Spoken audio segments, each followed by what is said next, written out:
Hello and welcome to Capybara TV. Thank you for watching.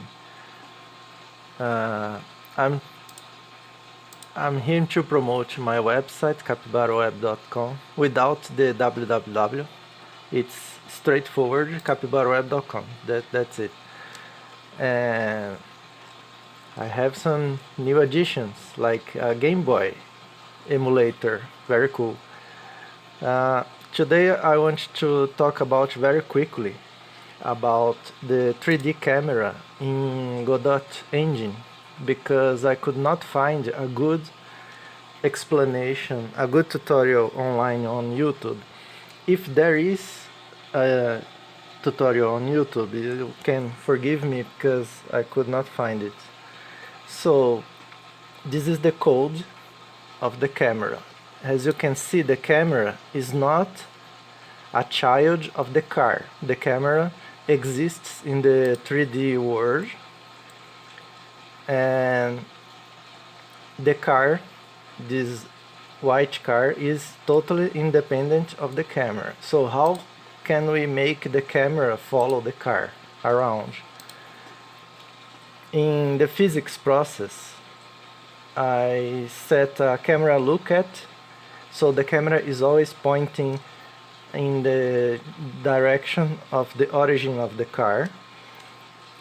You can set a floating point ahead of the car if you want to see more.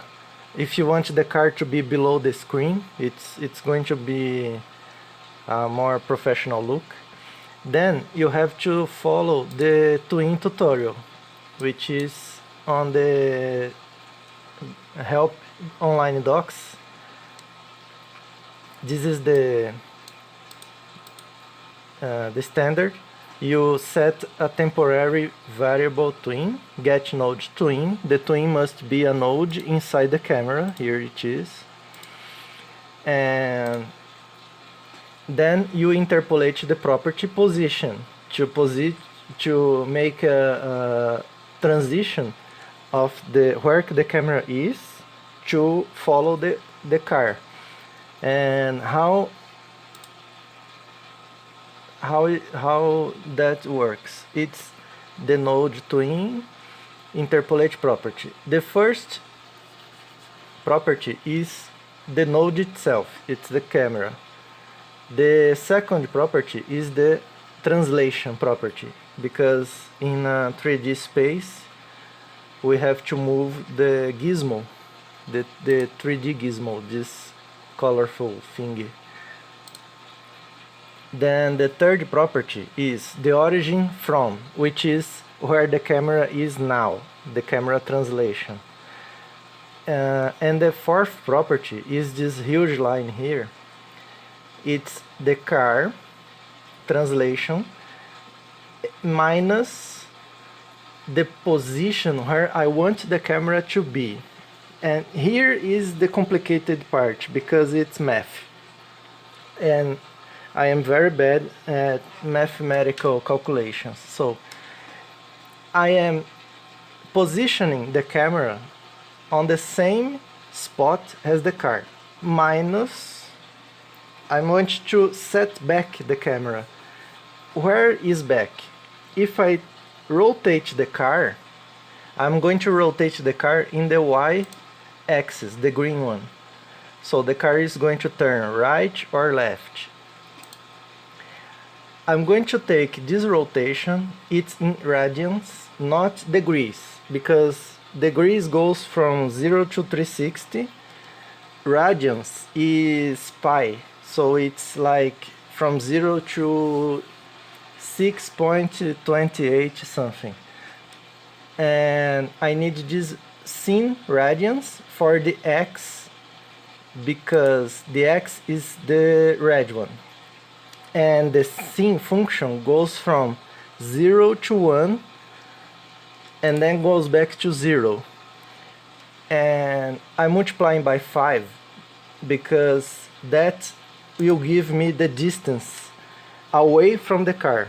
If you do not multiply this number, you're going to be exactly inside the car. You're not going to see anything. The Y position, the green one, is just the height of the camera from the ground, above the ground. You can also set this variable, but the camera will be shaky. It's very hard to see.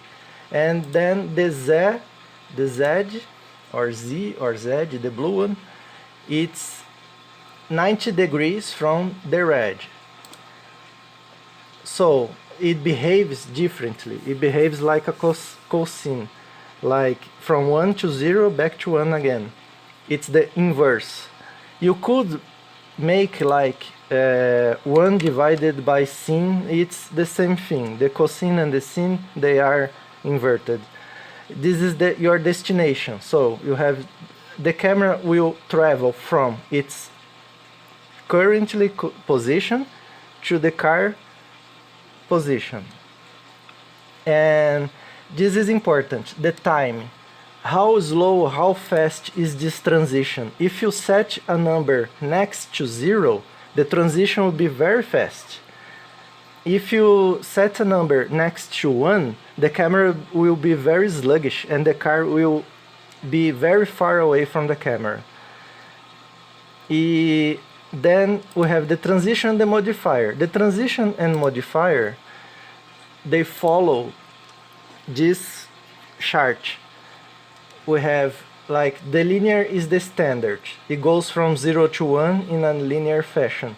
I'm using the sine with the easy out. So it goes linear, then when it's very close to the car, it slows down. So you have a very smooth zoom in when getting close to the car. You can use cubic because it's going to, when the camera is very far away from the car, the camera will be very fast in catch up the position or the expo, their cubic, and then it's going to slow down when it gets closer. The expo is a good one also with the easy out. You see this curve here. And what another thing I want to talk about is where you put the camera. I'm going to use the physics process. Why? Because in my monitors I can see that the CPU process takes almost 17 milliseconds, but the physics process, which happens on your GPU card, happens in only 1.4 milliseconds, so it's way faster. You get a smoother camera, even if the FPS drops for some reason. Let's check it out, the results. So I'm speeding up my car. The camera starts to fall back, and I am the maximum speed now. I'm going to step on the brakes. The camera catches up. There you go. So don't forget to check out my website, capibaraweb.com. Thank you for watching. God bless you.